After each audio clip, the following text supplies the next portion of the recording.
It is a beautiful year, 2024. We always want to be thinking and being proactive about our taxes.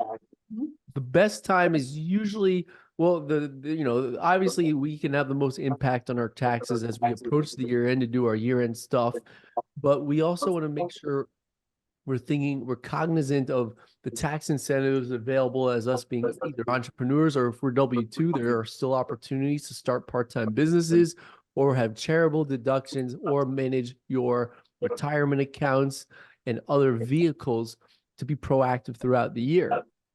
And it's always fantastic if we can have some sort of game plan, and that game plan is never set in stone. It evolves based on changes in your life, incomes, circumstances, and the tax law we'll talk about in a little bit. So we're starting the year off strong with some tax New Year's resolutions. And we're going to talk about not only bringing down our taxes for 2024, but long-term tax savings. Now, a lot of these gurus are going to talk about, I'm going to put you, Mark Perlberg, I'm number 2. I'm putting you on mute because there's an echo. Let's see if I can put this guy on mute. But one of the things that we want to talk about here, and you see a lot of people neglect, we are going to, oh, here we go. Let's see if I can, hold on a second, if I can put this on mute. Oh, you know what it is? I'm going to reclaim host, and I'm going to make this mute so it's not echoing. Okay, so a lot of these gurus are going to talk to you about writing off your Lamborghini and this and that, and that's all fantastic if it works and it's legitimate. Cost segs, everybody knows about cost segs. It's yesterday's news. I used to sound smart. Now I sound like a broken record talking about cost segs. But it's not just about creating the tax savings. It's also about taking a step further. And Liz is going to be a great resource to talk about preventing future taxation. So what do we do with our tax savings to build our wealth and also build the wealth in a way that is tax advantageous and preventing future taxes? So I want to start off now, before we even dive into our strategies, tell you about some of the things that I'm most excited about. So there is some legislation that is pending. I have heard, and we don't know what to expect. I don't have a crystal ball. And to be honest, I am too busy advising my clients to be following this on a day-to-day basis. But we think that we may be able to get back to 100% bonus depreciation for 2023 and for 2024 through 2025. In the proposed legislation, after that, bonus goes down to 20% and then 0. It'll just plummet. We don't know what to expect. And, if Donald Trump, if we have a real estate investor back as president, who knows what's in store for us. But at least we can start thinking about some opportunities and exciting things for 2024 and beyond. Now, some of us are going to consider even amending or holding off on our tax returns until we find out if we can get that 100% bonus depreciation in 2023. Because then there might be other tax implications on it's, and if you're working with a financial advisor like Liz, we still have an opportunity to put money into a retirement account that may be impacted by what your tax rate is with these with the potential changes on your 23 return, which is kind of wacky. We're doing retroactive planning after the year ends. So a lot of exciting things here. And when you guys go into 2024 with your tax-free New Year's Eve resolution, we want to make sure we have our foundations in place first with having our tax deductions, understanding the tax incentives available for business owners, getting projections, driving into understanding what your liabilities may be projected based on your goals and your purchases of real estate and everything else. And then also, what are you going to do with your tax savings? What are you going to do with this cash and all your assets to grow it in a smart way? So, hey, Mark. Well, what I'm wondering is, Liz, tell me about some of the things some of the conversations you're having with your clients moving into 2024 to set themselves up for success right now? Absolutely. One thing that you just mentioned that I value in your mentality around planning is that eventually, everyone should have a handful of folks on their bench that's helping them with all things financial planning, including advisors, investment advisors, CPAs, attorneys, all of that. And oftentimes, and we're all guilty of it, we get siloed in kind of what we do really well, but it takes the full global picture. And oftentimes CPAs are really focused on what we're doing to minimize tax burden this year, which makes sense and is really important. But there's this whole other long-term trajectory of tax being the biggest eroder of your wealth forever. And even when you're not here anymore. So while we've got to drive down today, what are we doing now that's going to change how you're taxed in 10, 20, 30, 40 years? And that's something that Mark gets and understands. He's focused on today and looking at long-term, which is great. So just wanted to say that when we are meeting with clients in sort of Q1, which we often have a touch base in Q1, we are taking inventory. And so we are looking at where did we think we were going to land in 2023? Where did we actually land? Do we have some of those accounts already open that we wanted to be able to fund by April of this year, right? And so then we're also doing the same for this next year. Let's look at 2024. Like Mark already said, life's going to show up. We always have to act and adjust. Business changes. Somebody has twins, right? But we go into 2024 with this is our idea of what we want the world to look like this year, personally, professionally, financially. So we help our clients a lot with overall vision casting. What are our fixed expenses going to be?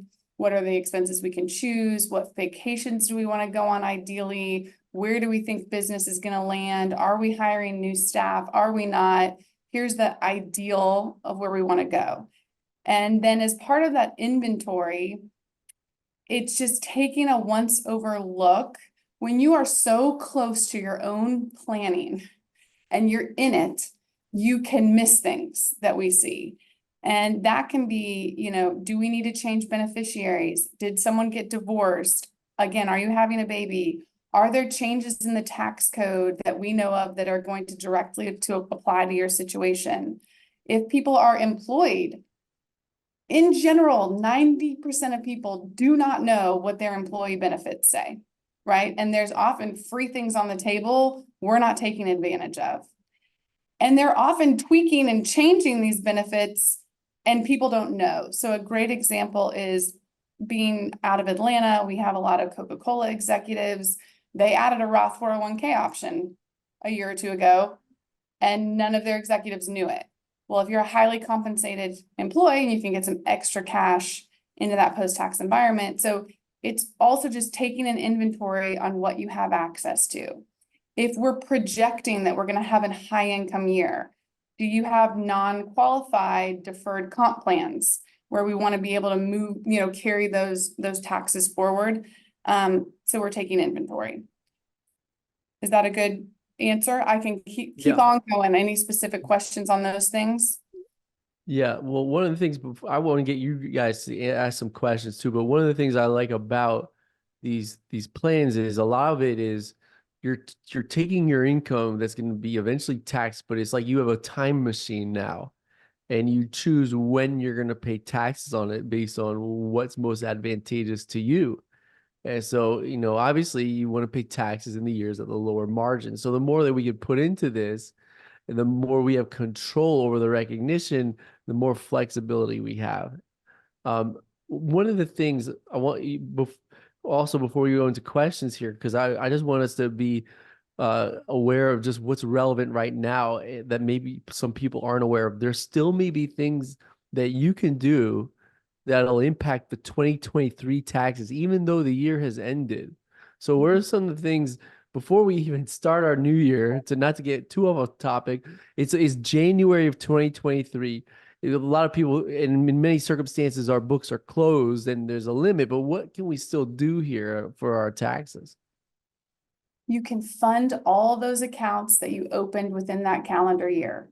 So as long as you opened the SEP, opened the IRA, opened the Roth in 2023, we can now see with the help of your CPA, this is where we think you're going to land. So this is how much we need to put into that SEP to drive down your taxes. So yeah, we're always spending that this Q1, looking in rears, what do we need to fund to get you in the best spot? Yeah. So now what's really cool here is you don't have to do it before you file. So we can look at a draft of your return, all the numbers check out, and then now we can look at the impact of doing these strategies. And we can work together and see if it makes sense. Another thing here, now I've heard some conflicting things. Is it possible to roll funds into the Roth after the year ends? I didn't think so, but then I heard you could. What are the conditions here on this? Always, sometimes find different loopholes. Yes. So we can retroactively get funds into a backdoor Roth. It depends always on what other IRAs that you have funded, if you have other Roth dollar buckets. But in general, the blanket answer would be yes, we can still get money into backdoor Roths. So let's say we find out a cost seg, like we find out when we do your turn, you're in like a $0 bracket. And like we close out your books, we realize you actually have very little taxable income this year for 23. And we want to hit send and file your 23 return. But then we're thinking it would have been nice to do a Roth conversion for that year and take advantage of that low bracket. So this is still possible. Yes.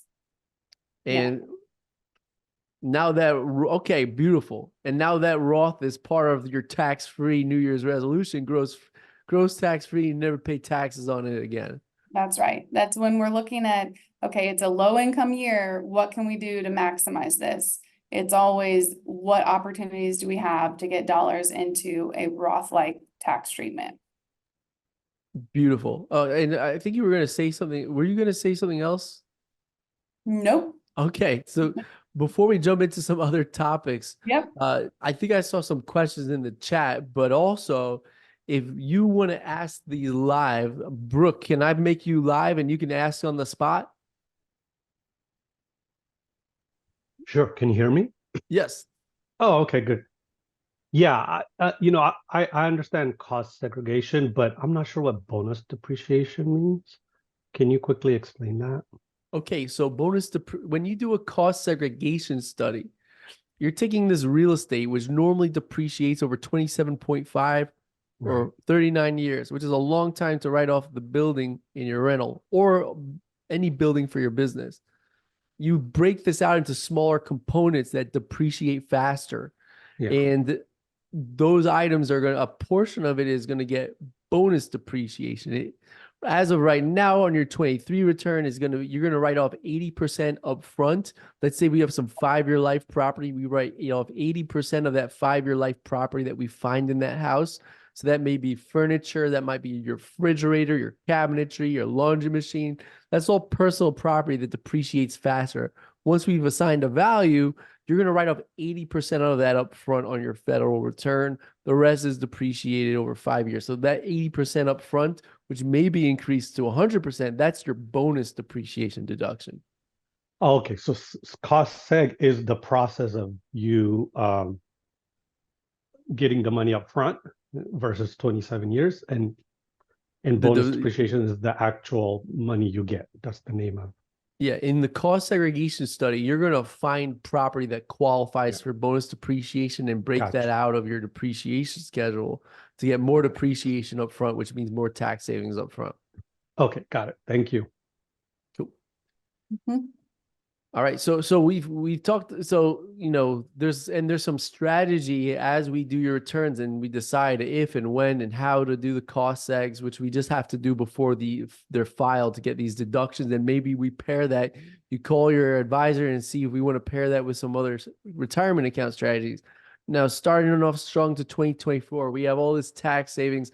Let's say we're not putting it into our businesses and our real estate. There's ways that we can invest it and have it grow tax-free. So what are we doing here? what are some ideas to build our tax-free buckets or tax advantage buckets, Liz? Absolutely. We spend a lot of time in our practice working with folks on creating their own infinite banking system. You've probably heard in the marketplace these days, which is done through cash value life insurance. So once you make more money than you're allowed to use a Roth, and once we've kind of maxed out the IRA, what we can get to the backdoor Roth, we help people be educated and understand the asset class that is cash value life insurance and how to utilize it. Now, some of our clients are highly entrepreneurial and they're like, well, I don't want to wait until I die. That's not exciting. Like It's life not. insurance, I already got my health insurance and my car insurance. Mhm. What's so great about this life insurance if I gotta wait until I die? Yes. So the foundation of some of these permanent life insurance policies, there's a lot of whole life on the market, a lot of permanent insurance on the market, a lot of it's terrible, some of it is good. So the largest purchasers of life insurance in our country are actually companies and banks. So if you want to look into that, that's called COLI, which is COLI, corporate-owned life insurance, and BOLI, BOLI, which is bank-owned life insurance. So as an example, what a bank is doing with part of their Tier 1 capital, they are taking Anastasia's $100,000, they're putting it in a savings account for her. They are taking that $100,000 and they are investing it into the portfolios of a few of the mutual insurance companies. So there are only 4 or 5 companies that we recommend utilizing these products with, and they are mutual companies, meaning they do not have shareholders. They don't owe anyone else money. When they make money, it goes back to the policy holders, right? So they take that $100,000, they filter it through the portfolios of these insurance companies. They're making 6% tax-free gain on those policies. And they're turning around to Anastasia and saying, here's your 1%, ma'am. Thank you for doing business with us. Might be 4 this year, you know, if we're in the high savings, but in general, over time, you know, those returns are lower in your bank accounts. So that is how they're doing this. And there are a handful of teams in the country that have been given the ability to construct these policies in the way that banks and corporations do and make them available to individuals. So continue. No, I'm like, stop me if you have questions along the way. But and it all depends on how much liquidity you have. It is backed by health. So if you're healthy enough to drive down the cost of insurance, but the retail insurance model is you pay as little as possible every month for as much death benefit as possible. So this concept flips that on its head. So we're squeezing down the death benefit as much as possible to reduce the cost and shoving it full of as much cash as possible. And so all of that cash that's within that policy is now growing at 5-6% tax-free every year. And as that cash accumulates you can access that cash for whatever you want in life. Traditional whole life policies, it takes 40 years to get a sizable amount of cash value that is interesting to anyone. But when we are working with high-end real estate entrepreneurs, what they're doing is they're saying, I'm going to put 100,000 in this a year. I'm going to put $1 million in this a year. And year 1, I've seen us get as much as 95% access to that $1 million. And you can loan against that cash right away. So I can then take this money with a line of credit out of this policy. Lines of credit are very low on cash value because banks like it. It's principally protected, can't go backwards. So they'll loan it to us with relationships we have 3-4%, sometimes lower, okay? So you loan that from a line of credit, you go buy a building, you go buy a rental property. As you start cash flowing that back, you're paying back that line of credit. But the whole time you were paying a lower interest rate on that line of credit than you are making on that money in the bank. So you're creating your own arbitrage. Let's say it's costing you 3% to use it, but you're making 6% tax-free. You are now making money on the money that is out working for you. That's beautiful. Yeah. That's a beautiful thing. Yeah. Yeah. So as you guys can see, this is now it also serves for other reasons. So like life insurance here is also going to give you the opportunity to protect your heirs in case Absolutely. something happens. Mhm. And here's a cool idea. And you can listen to my talk with Ron Carruthers on college financial planning. And what happens here, so most people are putting money in the 529s. Mhm. What if your kid doesn't want to go to college? Now, when you take those out, it's a little bit tricky here. You might be able to put some into a Roth. There's a limit. If you even want to use a 529, you have a limited window to take it out. The timing may not be ideal based on the market conditions. And the 529 only reduces, it depends on the state, but you maybe get some state tax deductions.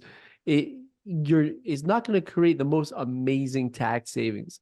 Mhm. So a lot of people are doing is they're using life insurance to get that tax advantage, wealth, growing tax free. They can borrow from that to pay for their children's college. Absolutely. So I have two kids. Each of mine has one of these. It was the same mentality for us. What if our kid's also an entrepreneur, doesn't want to go to college? We want to put money on the sidelines that's earmarked for our kids, something that's meaningful and is growing. And so this creates a great place to house it. Not only that, when a kid gets life insurance, you are locking in their insurability.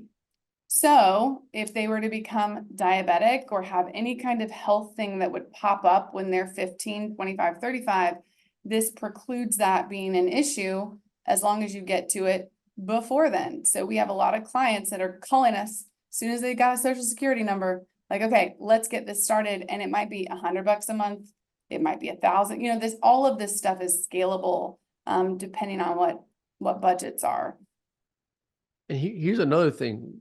If you're going to be sued, or let's even Love that you say brought that up. Yep. you're being evaluated for your ability to qualify for financial aid for you or your children for university education, they're not going to look at the life insurance. So Right. now they will look at the 529 when you apply for FAFSA. They're not going to look at the life insurance. So now you're not going to be penalized. And, with the things that we do with our clients, and a lot of our clients are kind of poor on paper with our depreciation strategies. It allows you to get the most advantageous pricing and opportunities and grants for your children's education. That is a great point and very true. And also you mentioned something, it is protected. This is one of those, is this compliant to say? It is protected from certain legal situations, and it's different state by state. But in Georgia, if you have a lot of money in one of these, and you have an IRS issue, you have a bankruptcy issue, you get sued for whatever, it can be protected. Because Wonderful. again, it's not seen as spendable cash, it is seen as life insurance. Andy, you have a question? Shoot. Yeah, I just thanks. I was just curious, is there a certain like income level that this works for, or age that it does or does not work for, or pre-existing condition that it does or does not work for? I can't really get life insurance, unfortunately, like traditional kind of like, oh, you should really have life insurance. So I don't know if this is different than that. Yes and Maybe I can no. participate or Yes not. and no. Yeah, right. So we broker dealer through every company in the country. So we will start with those that actually screen the most challenging because they have lower internal costs, they give a bigger return, right? But we have a lot of clients that by the time they're in their 40s and in their 50s and in their 60s, everybody's on, a few Got something by now. has a few things going on. So there are some times that we cannot get you life insurance, right? But there are a lot of times we can use a different provider and the numbers still make sense. It just depends on what the pre-existing condition is, how long you've had it, how well it's managed. And any of those pre-existing conditions pretty much always make your term retail life insurance not Mhm. worth it. Right. Like, oh, you have high blood pressure and cholesterol and whatever. It's going to be $3,000 a month, to have this term insurance. Where if you look at it in a permanent capacity, sometimes you can squeeze it down and still get enough Mhm. cash in it that it becomes powerful. Right. So I Yeah, wish there were a blanketed answer. right. It's But it individual, right? kinda just depends. And the same on the income level. Mhm. The sooner you start these, the more powerful it is, of course, because there's more time for compounding. But it's always just a math equation and us playing on our end. We have 30-year-olds and 40-year-olds that do $100 a month, $200 a month. It's still meaningful if the health is good, so we're just Mhm. playing on our end to find something to say, is this doable and is this meaningful? Is it going to move the needle for you? Thanks. Mhm. So Liz, I have a question for you because you said something when we first had a cup of coffee together. And I want to get you to elaborate on something that you told me about, which is that, one of the hot topics, and certainly on paper, this looks very appealing, is an index universal life insurance. And so many people are like, I want an IUL, I want an Yes. IUL, I know my stuff, I know the matrix, and I'm gonna get an IUL because I'm gonna win the game.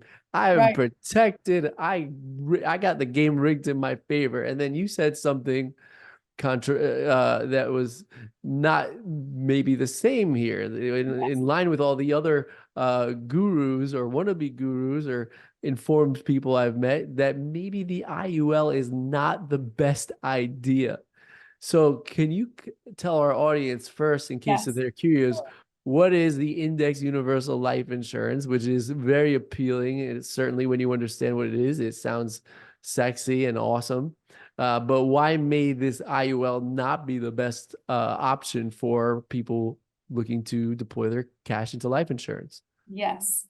So first of all, I love that people are hearing about and asking about IULs. This whole infinite banking, creating these, insurance systems, no one really knew about a few years ago, but people have taken to FinTalk on the IUL. So we're getting calls, do I need an IUL?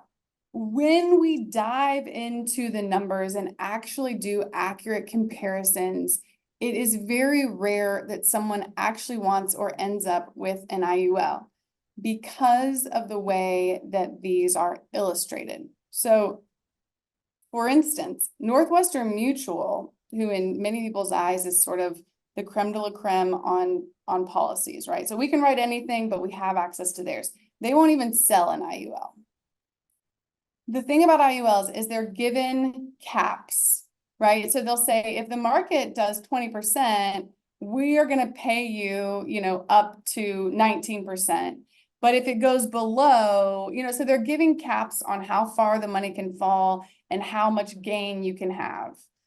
But they will illustrate it. There's not enough regulation around how they're illustrating it. So they can show, this is what this looks like if we never have down years and you capture 19% return for the next 40 years. And it looks insane. Anybody would want that. But if you ask someone who is providing you information, selling you an IUL, to illustrate it based on accurate historical data, it usually falls apart, right? Because on average, 1 every 7 years, we're down. They don't model that. I mean, the returns just aren't actually how they appear on paper. Wonderful. The other thing is that IUL is a market-based policy, which we can do. It's like a VUL, they're variable policies, they're dollars in the market. When we are working with entrepreneurs, 90% of the time, they don't want something volatile. They have a bunch of real estate. They have things that can go up and down. What they're looking for is, I have to have cash on hand because I might not get paid for 2 years. I don't know what the markets are gonna do. And I wanna have cash on the sidelines so I can go buy something if an opportunity shows up. But I need to house that somewhere that it is now working for me. Which means they need it in a product that's not subject to market volatility and market risk, right? So the policies, most of the time that we use for these people are getting that portfolio-based return, principally protected, can't go backwards. So that's a different client than someone who would want something tied to the market. Awesome. Yeah. So I'm glad to hear your perspective because this, we certainly, the cool thing about the IUL is that for those who fear losing their money, you're capped to how much you can lose in exchange for not getting as much of the gain in the market. But it's interesting that you've had the opportunity here to actually, when you look at what you lose and you're not participating in the growth based on the historical growth of the types of funds they would invest in, there's a good probability. Now, this isn't financial advice and you don't have to follow this, right? Yeah, exactly. This is just what has been observed is that in spite of all these things, and it is nice to have risk mitigation, it most likely based on historical data may not be the best fit for the client. Exactly. Very cool. Mhm.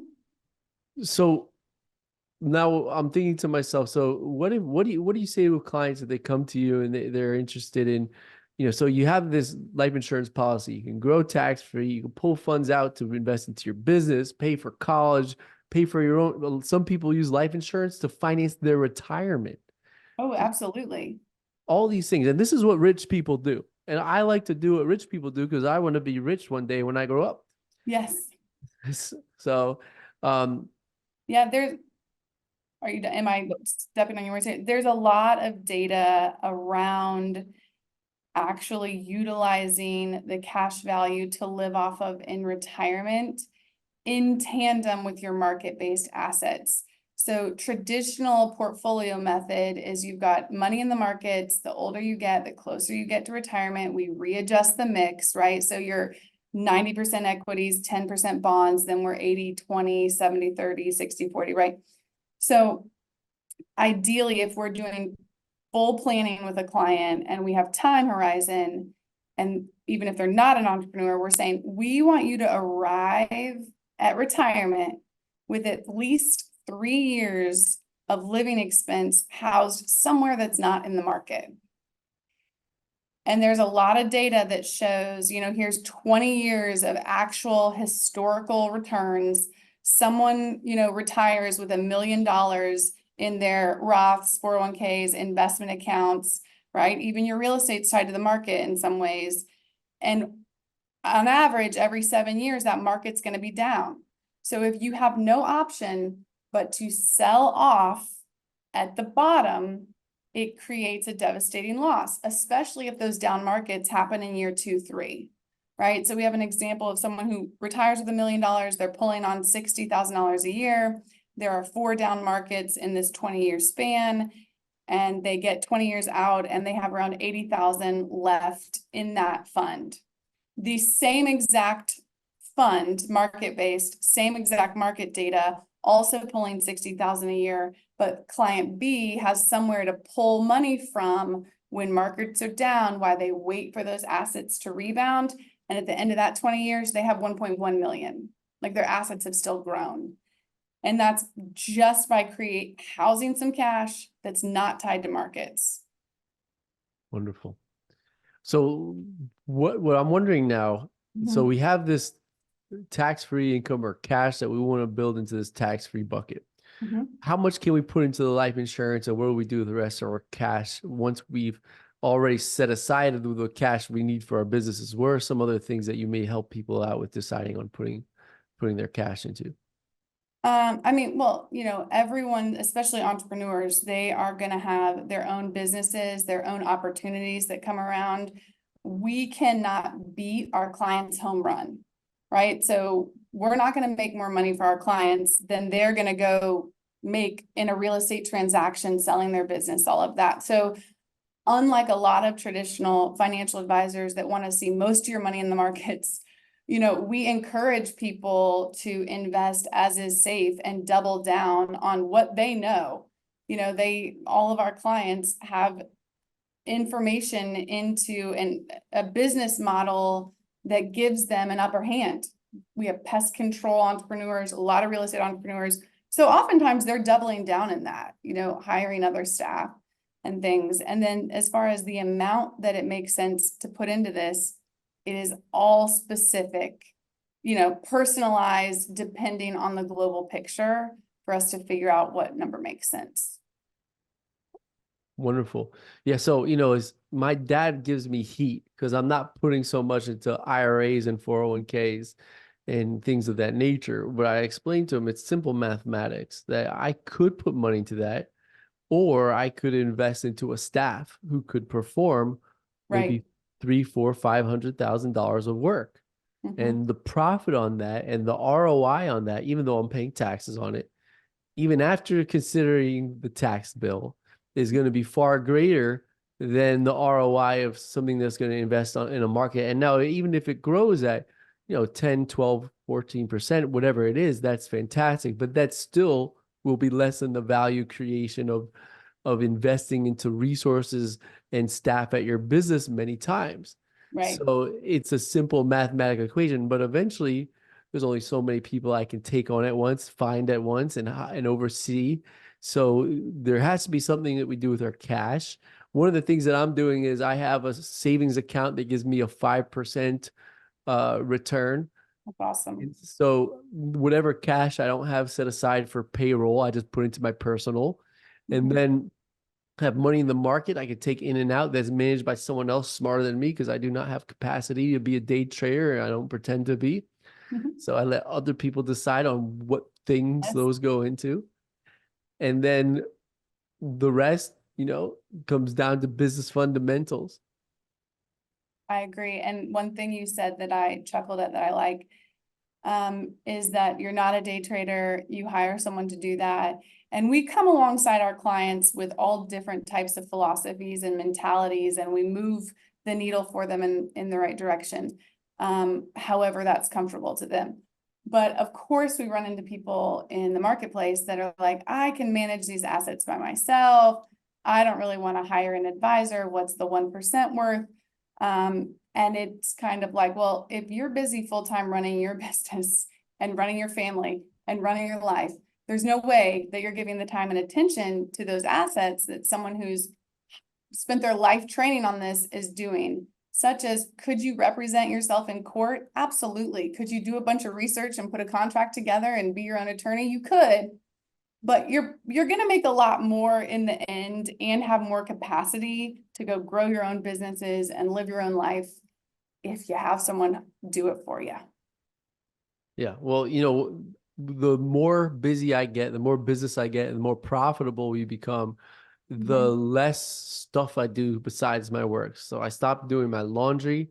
Brilliant. I stopped cleaning because other people can do that better and more efficiently. I don't cook as much, and working on hiring an executive assistant to read through my emails and plan my day for me. Because at the end of the day, when you focus on your unique abilities, as Dan Sullivan would say, and what your time is best spent at, that's where you create the most value in the world and the most profit in yourself and your business. Is Dan Sullivan the one that wrote Who Not What? Who Not How. Who Not How. There. Yes, that's what I'm thinking of. Yes. This premise that Mark's talking about, it's a great book, Who Not How. Yeah. Strategic coach, great organization. Yes. So we talked about, so we have our tax savings, we put them into the accounts and vehicles that'll grow tax-free.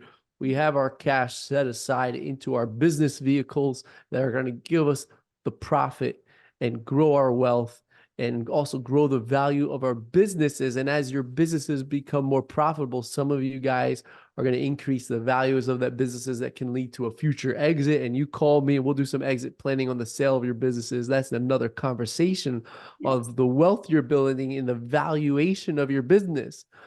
So once we've done this, some other things you guys want to think about and conversations we've had on the tax strategies. One thing I'm excited about is back to bonus depreciation. One of my favorite strategies this year was we have a group that can help facilitate the purchase of finance equipment rentals. It hasn't worked for everyone. It doesn't make sense for everyone, but you have the ability to finance the purchase of equipment, rent it out to other people. And now that equipment qualifies for bonus depreciation. So in that instance, imagine you put $100,000 down, you purchase $1 million, you get an $800,000 tax deduction. We looked at these things and we look at how can we make decisions that are going to build our wealth and generate revenue. When we shared this with our clients, they're like, well, that's really cool, but I have a better idea. And they actually bought trucks and rented it out to their independent contractor. So now we've actually reduced their taxes by $600,000, and now they're going to make more revenue renting out their trucks to their contractors. Being aware of these tax incentives and strategic purchases and moves to drive revenue and get your tax deductions and take advantage of these incentives is going to be amazing for driving down your taxes. And then when you're working with the right team and understanding what this all means, you got to you don't want to be losing the battle to inflation here. I don't know what the stats are, but I know that they're significant, the inflation. So this is why you need people like Elizabeth to or Liz, whatever. Or Liz. Yeah. To understand what are you doing with the cash? Because you first off, you need something set aside for a rainy day. And just about everybody who's successful and wealthy does other stuff with their cash. Absolutely. Yeah. Yep. That makes sense. And then, the only thing that, not to take us backwards, but that I wanted to touch on in sort of the Q1 thing is tax loss harvesting. And if you have a good financial advisor, they're looking at your accounts that are in the market, and at least every quarter they're figuring out, of all these asset classes, what was at a loss, what can we sell off, capture that loss. And as long as they wait 30 days to repurchase that same makeup of mix of allocation, you get to lock in that loss. So that's something that when people are managing their own assets, they're probably not aware of, and something that we're talking about in the beginning of the year, kind of what were we able to save you that you can apply towards taxes. Wonderful. We also, now we have some strategies where we can do some advanced tax loss harvestings at our firm that involve leverage, where we've been using this to mitigate capital gains on the sales of businesses. There's a whole world out there of tax loss harvesting ideas that can be really, and my firm is different from, this is not financial advice. So I'm not going to get Liz in trouble by saying that she does something. This is saying we know people and facilitators that can help organize partnerships that do really fascinating things and special partnership allocations. And so there's a lot of room for opportunities and resourcefulness here. And the one thing that I think is really cool here now, wash sale rules have prevented us to manufacture losses. That's where if you have a stock and you buy it back at a lower price, you can't manufacture a loss. You can't do it. But those rules are not in effect for cryptocurrencies. So some of you guys have cryptocurrencies and you work with the right people. Maybe there's some ways to manufacture losses there. And this is completely legal. This is not a controversial topic at all. It's just cut and dry right there. They may change this law. So we're talking right now, this is January 23. They may change this, and they've discussed changing that in the future. That's really interesting. Another interesting thing is there's no rule against manufacturing gains. So let's say we're in a $0 tax bracket. Let's say we do a bunch of cost eggs. We pay no taxes at all. Our AGI is 0. Well, that's great, but let's not stop there. Let's say we love our Apple stock. We sell it and buy it back First $80,000 tax-free capital gain if you're married filing joint. Now you've prevented $80,000 of future taxable capital gain. So cool stuff out there. Very cool stuff. For people like you and me, at least, we think it's cool. For the tax geeks out there. Exactly. Exactly. Okay, so Liz, can you we're gonna wrap things up now, Elizabeth. I mean, and what I want to know from you is how can people reach you? Can you well, first off, tell us a little about tell us something interesting about yourself. What's something I should have asked you that I didn't? And then how can people connect with you? Hey, I should have had a warning on these. Interesting about myself, I speak sign language. Very random. That's my random fact always. Interesting. Something that you should have asked me that you didn't. I don't know. Let's go with the tax loss harvesting I threw in there at the end. How about Awesome. that? And then the way to find me, my Instagram is Eliz S. Davis. So that's ELIZS Davis. And then it's old school, but a great way is to send me a text. And it's 312-933-7757. I know it's old school, but it's the best way for me to quickly get back and set up a quick 5-10 minute call and see if there are things that we can work on or not. Awesome. All right, Elizabeth. Yes. We don't have Liz's in New York. It's all we only do one syllable names whenever we can. But thank you so much for your time. I hope all the listeners and all the people watching the recording of this had some great insight here and some actionable items for you to create a tax-free 2024. Let's start off this year strong. Let's take care of business. And we hope to keep providing great resources. If you know anyone who can use us, tell them to email info@markprolbergcpa. And also, we are endlessly recruiting. Give me somebody good. So if you know someone who does taxes, or maybe even bookkeepers, we just send them our way. We're always hiring. And we'll keep in touch. You guys have a wonderful rest of your day. Awesome. Great to be with you all. Have a good one. Absolutely.